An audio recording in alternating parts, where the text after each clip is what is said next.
Bom, então vamos para a prática, né, pessoal? Então vamos lá. Eu fiz um códigozinho aqui que ele está pegando o índice Bovespa, o Ibovespa, tá? A partir de 2005, né? Estou usando Pandas para ler isso aí, já tem bibliotecazinha pronta que facilita muito a nossa vida, né? E aí o desafio nosso é prever esse negócio aí, tá? E aí, então, só executando aqui para vocês verem, tá? Vocês podem executar depois, esse código eu vou deixar disponível para vocês testarem e brincarem, tá? Então, eu consigo retornar o vetor de valores, né, num vetorzinho V. E aqui eu crio as janelas, né? Na verdade, aqui eu crio uma função para criar janelas. E aqui então eu faço a normalização dos dados, lembrando que sempre é muito importante em qualquer rede neural normalizar os dados, tá? E aqui estão alguns parâmetros, né? Então, o que eu estou fazendo aqui, o WS significa Window Size. Então, eu crio uma janela de tamanho 10, né? Então, é como se eu pegasse 10 dias consecutivos aqui e eu crio uma espécie de janela deslizante, né? Que vai percorrendo isso aí, vai compor sempre um vetor de tamanho 10, que eu vou deslizando um dia para a direita aqui nessa série temporal, tá? Basicamente é isso que eu estou fazendo aqui. Depois a gente vai brincar um pouco mais com esses parâmetros. Eu vou, na verdade, para esse problema 10 não é tão bom assim. Só estou colocando aqui em termos didáticos, tá? E aí o que eu faço? Eu vou tentar predizer o target distance. Eu vou tentar predizer o Ibovespa daqui 10 dias, né? Ou seja, são 5 dias úteis, então são 2 semanas daqui para frente, tá? E aí eu estou usando bet size igual a 40 só para acelerar o treinamento. Então, quando a gente pega 10 dias, como é que a gente incorpora isso na rede e como que a gente treina isso, né? Então, deixa eu só pegar aqui no quadro somente. Tá meio pequeno aqui, vamos aumentar. Então é o seguinte, quando eu estou treinando as nossas LSTMs, eu estou entrando 10 dias do índice Bovespa aqui, então é um vetor de tamanho 10, né? Então imagina aqui, ó. Valor 1, 2, 3, até o 10, né? Então vai de 0 a 9, vamos supor, né? E aí, o que eu vou fazer? Eu vou entrar um único valor ali, diferente da minha explicação aqui. A gente pode entrar valores multidimensionais aqui, tá? Não tem problema. Mas eu estou entrando um único valor, então, sei lá, aqui estava 98 mil pontos, aqui estava 99, 100 mil pontos, e, sei lá, no dia de hoje, vamos supor que está 97 mil pontos. E aí, o target, então aqui está a estrutura da LSTM, eu vou entrar ela é desse jeito, então lembrando o verdinho aqui é a nossa hidden, e a azul é a nossa cell state, né? É sempre importante inicializar esses caras se você não inicializar, passar os primeiros valores da cell state, da hidden state igual a 0, você não consegue treinar, tá? Porque ele vai entender, vamos supor que você coloca números aleatórios, coloca random. Ele vai entender que tem estados para trás aqui, ó. Que pode ser até o caso, tá, gente? Não estou dizendo que... Se você colocar valores aleatórios, ele vai entender que tem coisa aqui para trás. E a rede, esses barramentos aqui são super importantes, como a gente viu no momento que eu estava explicando a rede. E eles vão entender que tem coisa ali. Mas se eu zerar eles, olha aqui na topologia, o que vai acontecer? Se a gente zerar a cell e a hidden, né, é como se aqui viesse todo mundo igual a 0, e aqui é como se tivesse um vetor de tamanho 3 aqui, todo mundo igual a 0. Tá? O que não vai ser crítico, porque lembrando que o produto escalar aqui vai acontecer com peso W, e é como se ele considerasse só a porção do X. E esses zeros aqui, eles ainda assim vão gerar valores corretos aqui, ó. Só que ignorando o hidden state e o cell state, tanto nessa multiplicação. Aqui, obviamente, na primeira iteração, o valor desse cara aqui não vai fazer diferença nenhuma, porque vai ser tudo multiplicado por 0, né? Mas o gate aqui, né, vai informar valores aqui para nossa rede, então vai fazer efeito. Aí nas próximas, né, ele vai ter o seu efeito, tá? Então, é muito importante inicialmente na primeira, se você fizer do jeito que a gente fez ali, né? Inicializar ele com 0, tá? Se você colocar aleatório, vai dar pau. Ele não vai saber o que tá, ele não vai aprender, tá? Então, sempre inicialize essa redezinha com 0. Aí, eu tenho os valorzinhos entrando aqui na nossa rede. Então, o input dimension, né, a dimensão de entrada, nesse caso específico, é igual a 1. Né? Diferente do exemplo que eu desenhei ali, ó, que a nossa input dimension tem 1, 2, 3, 4 valores, tá? No exemplo que a gente vai fazer, ele só tem um valorzinho aqui, ó, só um quadradinho desse aqui e a hidden state, tá? E é isso que a gente está fazendo ali. Então, tá entrando os valores do Ibovespa aqui, e aí a hidden e a cell state, né, ela tem uma dimensão pré-definida que você pode colocar ali como parâmetro da nossa execução. Eu acho que eu coloquei 30, tá? Mas esse valor aqui a gente pode mudar, tá? Se eu não me engano é 30. O tamanho desse vetor aqui, um vetor de tamanho 30, tá? Tanto a hidden quanto a cell, inicialmente. Lembrando que os dois têm que ser de mesmo tamanho, né? 30, tá? E aí eu faço bet size igual a 40 e deixo treinando isso aí, tá? Então essa topologia vai entrar aqui, então, inicialmente na primeira iteração, né? Entra um vetor de tamanho 30 e um vetor de tamanho 30 aqui na hidden e na cell. Aí entra um único valor escalar, né? O x de t, porque a dimensão é 1, o 98, vamos supor, né? E aí vai rodando isso aqui, e no final eu quero predizer o valor do Ibovespa. Vamos supor que o valor do Ibovespa no treinamento aqui depois seja 80, sei lá. E aqui a loss que eu vou usar vai ser uma mean square error, né? Na prática vai ser a média da mean square error por causa do bet, né? A gente usa bet size, tá? Então, a gente está usando mini bet aqui, né?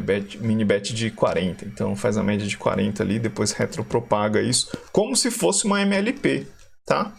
É isso que a gente vai fazer. Então, vou deixar aqui, ó, só para a gente ilustrar, tá? Então, window size igual a 10, target distance, estou tentando predizer daqui 10 dias, né? Target distance, e o bet size 40, que também eu posso mexer de acordo com a minha disponibilidade de processamento, tá?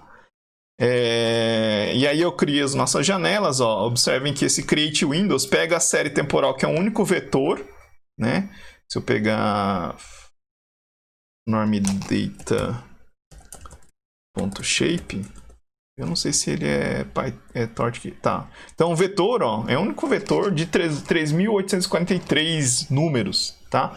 Onde cada número é um dia do Ibovespa. E aí o target distance é o nosso y, né? Ponto shape. Ele deve estar como... Não está ainda no formato de torch. Len, né? Target distance... ele é um escalar, né? Óbvio. Não, eu tô confundindo aqui.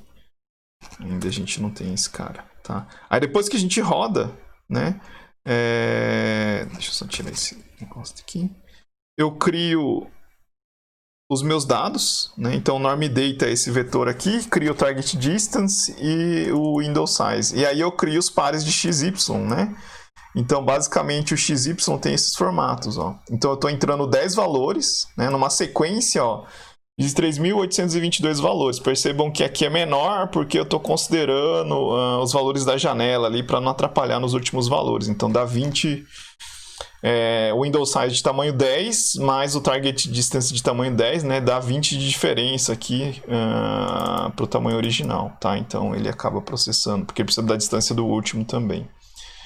E aqui também tem o target, tá? Então beleza, a gente tem o x e o y formado, a gente cria o nosso dataset, cria ele normal. Lembrando, né? Então são 3.822 linhas com 10 colunas. E aí o que eu vou fazer, eu vou entrar esses 10 valores no formato aqui desses 10 valorzinhos que estão aqui, ó, tá? Esse que eu vou fazer. Crio o nosso dataset. Aqui está o modelo LSTM, tá? Então, a gente inicializa a nossa hidden. Na verdade, eu chamei de hidden aqui, mas ele está misturando o cell state com a hidden, tá? Basicamente, é um vetor de zeros. Na biblioteca do PyTorch já tem LSTM pronto, a gente não vai implementar ele lá do zero, tá? Vai usar a biblioteca pronta. Então, a hidden, na verdade, ela incorpora a hidden e a cell state. Né? Eu vou passar aqui dois vetores aqui para compor, que tem aqueles tamanhos que eu mencionei, tá? Só que aí estou treinando em batch, ele coloca os valores de batch e a hidden dimension, como eu mencionei para vocês, depende do parâmetro que eu passo, se não me engano eu passei 30, tá? Cria dois vetores de tamanho 30, batch size e número de layers, tá? Então aqui fica um pouquinho mais elaborado, mas a ideia é a mesma. E aí eu crio a nossa LSTM, ó. O que ele precisa? Do input dimension, né? Então no caso é 1. A hidden dimension, que é 30. Número de layers, eu estou treinando só com uma layer, tá? A gente pode treinar com duas, mas com uma já resolve bem esse probleminha da predição da bolsa. E aí no final, se vocês observarem, o que eu faço é que na final eu bato uma fully connected, né? Então se eu tenho tamanho 30 aqui na saída eu vou ter 1, né? Então a hidden dimension aqui é igual a 30 e o output dimension é igual a 1 para a gente poder fazer essa conexãozinha final, ó. Tá? É o que eu estou fazendo ali. Cria uma função para inicializar a hidden, isso é importante para cada instância que eu coloco ali, cada janelinha que eu coloco, eu preciso fazer o init hidden e passar os valores, né? Eu preciso passar esses zeros aqui. Apareceu um novo exemplo, zera esse cara aqui e aí passa a sequência. Apareceu o próximo, né, que seria começando em 99, zera esse cara aqui e passa de novo, tá? É assim que a gente vai trabalhar, tá? Se as séries fossem concatenadas, em vez de ser janela de tamanho 1, até posso me dar o luxo de não zerar, né? O que eu quero dizer é o seguinte, eu tenho uma série temporal assim, crio uma janela, do jeito que eu estou fazendo, eu crio uma janela aqui, e aí na próxima eu desloco ela em 1 para cá, ó. É isso que eu estou fazendo, né? Desloco em 1 para cá. Se a série fosse exatamente uma do lado da outra, né? Eu até poderia me dar o luxo de não utilizar int hidden igual a 0, porque a saída da última rede, da último elemento aqui é continuação da outra, né? Então eu tenho um vetor aqui, ó, e o próximo vetor aqui da inicialização do x é exatamente a sequência dela. Então eu até poderia me dar o luxo de não zerar aqui, tá? Só no primeiro de todos eu preciso zerar. E aí no treinamento disso ele ia percorrer toda a rede aqui, tá? Dá um probleminha de otimização aí, eu acho, de convergência, mas enfim, normalmente a gente faz isso aqui, tá? Beleza. A gente passa o init, o output dimension, então essa linear serve para só fazer essa conexãozinha aqui, ó. Não sei se vocês estão vendo aqui, tá? E aí e aí o forward. Então, ó, a gente tem a hidden e tá com o nome invertido aqui, mas esse cara aqui é basicamente a hidden e esse cara aqui é a cell state, né? Apesar do nome aí tá meio bagunçado aí, mas é isso que tá acontecendo, tá? Ele faz uma cópia, na verdade, desses valores ali, eu tenho os dois, tá?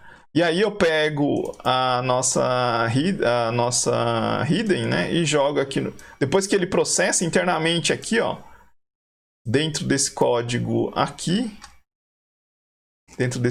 aqui, ele vai fazer para mim. Olha, peraí. Ah, não, tá certo. Dentro desse código aqui, ele vai passar as nossas instâncias, né, de tamanho, batch size e input dimension, tá? E aí ele faz a construção dos nossos exemplos aí e passa a hidden pra gente, né, que tem as duas coisas aí simultâneas, né, a hidden e a cell state, tá? E aí ele faz a iteração interna ali para passar os 10 exemplos, os 10 valores ali para nossa LSTM de maneira recursiva. Sequencial. Existe dentro do PyTorch, em vez de você usar LSTM igual tá aqui, ó, existe LSTM cell. Se você quiser manipular a execução de cada um dessas células aqui, ó. Em vez de você passar sequencial aqui, você pode fazer ligações, se você quiser fazer alguma coisa diferente. você tem essa flexibilidade dentro do PyTorch, né? Se você observar esse código aqui, basicamente ele está chamando a LSTM-Cell e percorrendo cada um, desenrolando aí os valores da sua entrada e colocando um a um ali, tá? Se você for olhar, é basicamente isso. Olha no código, você vai enxergar isso, tá? E aí no final, passo pela minha linear, que ele está fazendo essa partezinha aqui, tá? Só para fazer o ajuste. Muito bem. E aí, para o treinamento disso aí, eu vou usar, se não me engano, eu usei mean square error, tá? Aqui eu estou fazendo alguns testes, tá? Não tem muito problema. Aqui está o dataset. Eu criei aqui alguns tamanhos, mas depois eu comecei a brincar eu mesmo com alguns tamanhos aqui, tá? Então, o dataset tem 3.822 dias, tá? Eu tô treinando, tô criando meu treino com os primeiros 300, tá? O meu dev vai ser desculpa, 3.000, né? O meu dev vai ser de 3.000 a 3.500, né? Então tem bastante coisa aqui. E o meu teste vai ser os últimos 50 dias, tá? E aí eu tô rodando aí o modelo para ser treinado normalmente. Crio, vou criar aqui, vamos rodar esse negócio.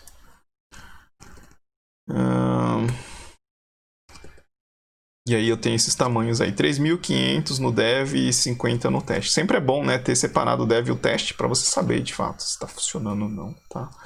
Ver se não tem nenhum viés. Aí carrego no nosso data loader, né? Ele vai retornar o batch pra gente. Então, retorna um batch, tem então 40 exemplos, né? Cada exemplo com tamanho 10, né? São 10 números aí. Lembrando que o input gate é 1, né? Porque eu estou sempre trabalhando no formato do vetor da rede ali, como eu mencionei, tá? Só estou entrando no valor de 1 em 1. Aqui estou só ilustrando, e aí aqui eu começo. Estou usando SGD, tá? É o primeiro teste aí. Eu sei que o Adam é mais elaboradinho e tal, mas o SGD, se ele tiver no valor certo, normalmente ele converge mais rápido de primeira, tá? Eu sei que o final do treinamento ele pode ser pior, mas nas primeiras iterações ali ele é bem mais rápido que o Adam na maioria das vezes, tá? MSE, Mean Square Error, né? Apesar de estar aqui o código para rodar em CUDA, dá pau pra caramba quando eu jogo isso para rodar em CUDA, tá? Não funcionou comigo. Se algum de vocês conseguirem arrumar o código aí, eu agradeço. Eu confesso que... Na verdade, eu confesso que eu nem tentei muito também, porque a implementação... esse problema é bastante pequeno, eu não preciso tanto de ficar rodando em CUDA, tá? Então... Aqui agora é meu loop de treinamento, tá? Eu estou abandonando a ideia de usar épocas de tamanho fixo e estou usando sempre early stopping, tá? Então, se ele não encontrar o melhor resultado... Então, cada vez que ele encontra o melhor resultado, ele zera esse best count, né? E ele fica tentando procurar, assim, nas próximas 20 execuções, nas 20 épocas seguintes, ele não conseguir encontrar o melhor resultado, ele para, tá? Então é um early stop aí bem simples, tá? Sem precisar chamar nada muito elaborado, né? E aqui estou fazendo todas as inicializações. E LSTM, vocês vão perceber que ela é... Se você treinar isso com texto, cara, esse treino aí demora pra caramba, precisa de muita coisa para treinar, tá? Para esse exemplo nosso é pequeno. E ele é muito sensível a learning rate, mas muito sensível, dependendo ele não aprende, tá? Então aqui, ó, eu tô fazendo um for aqui variando as learning rates, né? Na verdade meu código antes não tinha esse for, depois eu pus aqui só para ficar brincando com a learning rate e dá bastante diferença, como vocês vão ver, tá? E aqui tá o código normal que a gente sempre faz, tá? Apesar de eu ter definido mean square error, depois eu fiz aqui na mão, enfim, é porque eu precisava da média disso, tá? Então torque mean, faz o backyard normal, o apt step 0 grad, como a gente sempre faz, e aqui a avaliação, tá? Normal também. E aqui na avaliação, eu estou medindo o mean square error, mean absolute error, tá? E a predição e o real, eu vou usar isso aqui para plotar gráfico. E aí eu faço uma coisa...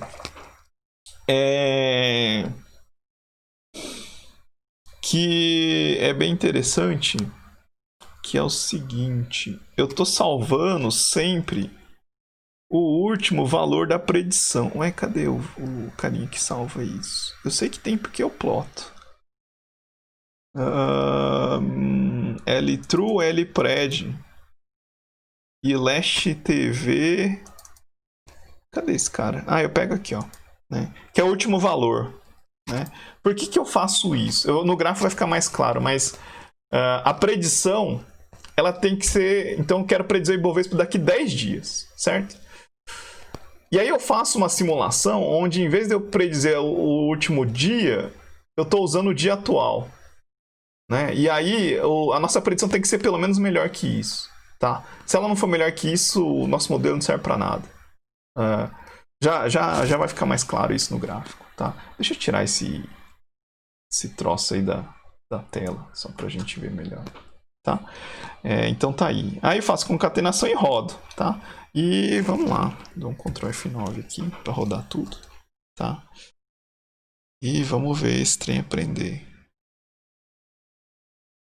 Ctrl F9. Tá, chegou. Então tá aí, ó. Tá aprendendo, ó. Vamos descer aqui. Então, ó, percebam que a linha laranja, ó, ele tá aprendendo, tá tentando aproximar. Esse aqui é o dev, tá, gente? Não é o treino. Tá? Então já é um conjunto que ele não viu durante o treinamento. E aí ele tenta melhorar, ó. Ele chegou a 0.11 de mean absolute error, tá? Ele continua testando diferentes learning rates aqui para ver se ele melhora isso. Bom, deixa ele executar um pouco aí, tá? Deixa eu explicar aqui, enquanto ele vai treinando, esse resultado aqui, ó. Deixa eu pegar mais para cima aqui, ó. Então, o shifted é aquilo que eu falei para vocês de eu estar comparando a predição. Então, estou tentando predizer 10 dias. Em vez de predizer 10 dias, eu vou tentar simular o cenário. Em vez de predizer 10 dias, eu estou usando o dia atual. Tá? Então, falar assim, quanto que vai ser o Ibovespa? Hoje o Ibovespa está em 100 pontos, vamos supor. Não sei quanto que vai estar em 10 dias, mas se eu colocar o dia de hoje, qual seria a minha predição? Né? Porque normalmente ele fica muito próximo do dia atual, essas predições menores ali. E aí esse shifted é como se eu estivesse shiftando a predição, né? Em vez de ser, como é que vai ser daqui 10 dias? Vai ser igual ao dia atual, é essa linha verde. Né? Então, a minha predição tem que ser melhor do que a linha verde, ou seja, a linha verde... vê que ela está shiftada aqui 10 dias para frente, e a linha laranja é minha predição. A minha laranja tem que estar mais próxima do azul, né? E ela tem que ser melhor que a linha verde. Senão, não serve minha predição, né? Então, observa aqui, ó, que aqui, ó, se eu utilizar a minha predição como sendo a minha linha verde, o meu shifted, né, dá um MAI de 0.13. Minha predição dá um MAI de 0.21, ó. Então a linha laranja, ela devia estar mais alinhada com a linha azul, que é nosso valor real. Mas ela não está, né? Que é a nossa predição verdadeira, ou seja, o valor do Ibovespa daqui 10 dias. E aí é melhor eu usar aqui nesse cenário, em vez de eu usar a predição do meu modelo, é melhor eu usar, dizer que o Ibovespa vai estar igual ao dia de hoje, tá? É isso que eu estou mostrando aqui na linha verde. A partir do momento que a linha laranja estiver mais perto da linha azul, aí sim meu modelo está aprendendo alguma coisa útil, né? Então, ó, percebe que ele vai aproximando, ó. Aqui, ó, ele já está melhor, ó, dá um pred melhor, né? Menor que o shifted, tá? E então percebam que aqui já é melhor eu usar a minha predição do que tentar usar o shifted, né? Então, mas ainda assim é bem questionável, porque olha aqui nesse pico aqui, ó. O laranja, ó, tá vendo? Ele tá bem pior do que a predição, tá? E lembrando que essas predições sempre são melhores, né? Nos topos e fundos, mas ó, percebam que nos topos, ó, a linha verde é melhor que a linha laranja, né? A linha laranja aqui é pior, né? Você pode ver que a linha verde ainda acompanha melhor. Então, sempre toma muito cuidado aí com resultados, porque ele vai ser bom em cenários onde ele já está meio que na média ali, na lateralização do resultado. Quando o resultado fica lateral, o laranja rapidamente fica próximo da linha azul, que é o valor verdadeiro, né? Mas até chegar nisso, ele é ruim, né? A linha verde é melhor, tá? Então, na prática, não deve funcionar tanto usar LSTM para predizer bolsa de valor, tá?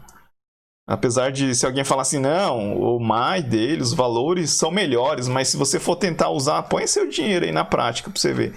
Os pontos importantes são os topos e fundos, né? E no entanto, ó, ele só de fato alinha com os topos e fundos na hora que a bolsa fica lateral. E aí quando fica lateral já não serve pra nada, você já sabe que tá lateral, tá? Então, ó, já ele foi melhorando aí, né?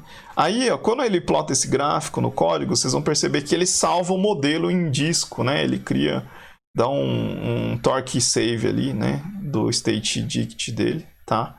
E aí eu pego a melhor predição e uso no meu conjunto de teste para ver, né? Então aqui já é valor real dos últimos valores do Ibovespa, né? E aí a predição verdadeira em azul, o shifted é o verde e o laranja, que é o que a LSTM está dizendo, ó, ele não fica bom, tá? Tá predizendo muita coisa aí não. E aí se eu pegar, vamos mexer aqui, eu sei que tem alguns valores mágicos aqui que funcionam melhor. Se eu colocar o window size igual a 2, né? Ou seja, se eu pegar, ao invés de pôr 10 valores aqui, eu pôr só 2, e daqui eu sair a gerar minha saída, ele prediz melhor. Vamos ver. Será? É sempre assim, a gente testa, depois a hora que roda pra mostrar não funciona, mas tenha fé. Eu testei isso aqui algumas vezes e deu certo. Então, ó, tá rodando com Windows Size igual a 2 agora, tá? Então, eu só mudei aqui que eu já setei isso aqui com cuidado para que ele siga. Então, vamos ver. Ali, o MAI dele era 0.10, 0.1, né? O melhor resultado. Vamos ver. Se ele conseguir melhorar, quer dizer que a gente tem algo melhor. Eu acho que a última execução que eu fiz, ele melhorou um pouco, tá? Foi 0.8 e o resultado da predição, apesar de ser pouca coisa, nos topos e fundos ele já foi bem melhor. Olha lá, 0.11, 0.10, 0.10, 0.9, tá melhorando. E vamos ver se ele tem mais alguma run aí pra salvar a gente. Parou. 0.9, vamos ver. 0.9, ó, cara, na predição já foi muito melhor. Lembra que o prédio aqui, ó, ele tava variando em 5 mil pontos no Ibovespa. Aqui, na nossa predição já tá variando 2.600 pontos, né? E até que ele acompanhou bem o true, né, ó. Melhor que o verde, ó. Né? Melhor que já usar o verde, tá? Então, com o Windows Size, ele meio que já aprende o que a gente quer, ok? Então, funciona, tá? Então, tá aí um exemplo de LSTM com bolsa de valor, tá? Isso aí também dá para usar para texto, né? Você usa, em vez de ser a série temporal, você usa o embedding da palavra e carrega, imagina lá o Twitter, lá, você pega o embedding de cada palavra, igual a gente fez, e alimenta a LSTM. Isso também dá um resultado bem legal se você utilizar o que eles chamam de BLSTM, né? LSTM que ele aprende tanto na ida quanto na volta, né? Você inverte ali as redezinhas e consegue fazer ele ir na volta. Dá um resultado bem legal também. Até 2000 o Elmo era basicamente isso, só que não era uma camada, eram várias, né? E aí fazia o treinamento para frente e para trás ali. Então ele conseguia aprender coisas tanto para frente quanto para trás e dava resultados muito bons para a época, até 2018. Depois entrou os Transformers aí para texto, aí você já não tem resultado tão bom, tá? Comparado com o estado da arte. Mas você já vai estar bem próximo do estado da arte se você fizer isso aí para texto. Já vai funcionar bem para os diversos problemas de texto. Para a série temporal ainda é muito bom usar LSTM, tá? O pessoal de texto fala assim, não, esquece LSTM, GRU, todas essas coisas e usa Transform direto, esquece isso aqui, tá? Muita gente de texto vai dizer isso. O que é questionável, óbvio, você pode questionar, enfim, Transformer de fato tem mostrado resultados melhores, tá? Bom, e com isso, gente, acaba... Esse é o último conteúdo da nossa disciplina, tá? É isso aí. Bom, eu me diverti bastante dando essas aulas no YouTube aí, um negócio no começo bastante resiliente ali, mas acho que a gente vai pegando meio que o jeito, né? Não sei se acho que a avaliação de vocês vale muito mais do que isso, do que a minha própria opinião. Mas eu acho que no final ficou um negócio bacana, né? Acho que deu para quem acompanhou, fez aí. Eu acho que deu para aprender razoavelmente bem, né? Óbvio que eu sou da opinião que a aula presencial é muito melhor, tá? Mas também questionável. Alguém fala assim, não, a aula presencial é mais maçante, é difícil prender manter a concentração em 1h40 de aula seguida, né? Eu concordo, é bem difícil. Mas vamos ver. É isso aí, gente. Espero que tenham se divertido, tenham aprendido, tenham gostado, tenham se apaixonado aí pela área. Espero que eu tenha conseguido, pelo menos alguns de vocês, vai, eu sei que a maioria talvez não, mas alguns de vocês eu tenha mostrado aí a beleza de IA na disciplina, tá? E com isso a gente encerra a disciplina, né?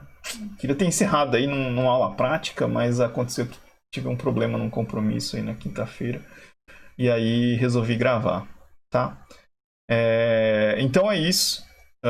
Valeu, gente. Muito obrigado aí pela paciência, pela presença e pela persistência, né? Eu acho que pra gente conseguir, principalmente em atividade de pesquisa, cara, a persistência, cara, é um negócio fantástico. Se você tiver isso, cara, você vai longe, tá? Porque pesquisa dificilmente funciona de primeira, cara. Sempre vai dar pau, vai dar um monte de erro. Diferente de desenvolvimento, que você sabe todo o processo e sabe que no final você vai ter algum resultado bom. Em pesquisa, você até tem as referências bibliográficas que te ajudam no direcionamento e te dá uma noção do que funciona e do que não funciona. Mas se você está aterrissando em novos territórios ali, é sempre uma surpresa. Às vezes não funciona, tá? É bem comum. Os meninos que trabalham comigo sabem muito bem disso. Funciona em partes, aí depois é um período de brigar com os números até as coisas funcionarem de fato, tá? Então, persistência. E é isso aí, gente. É isso aí, valeu. Muito obrigado. E se Deus quiser, aí a gente se encontra aí presencialmente em algum momento, tá, gente? Então é isso, valeu. Abraço, se cuidem, fiquem com Deus.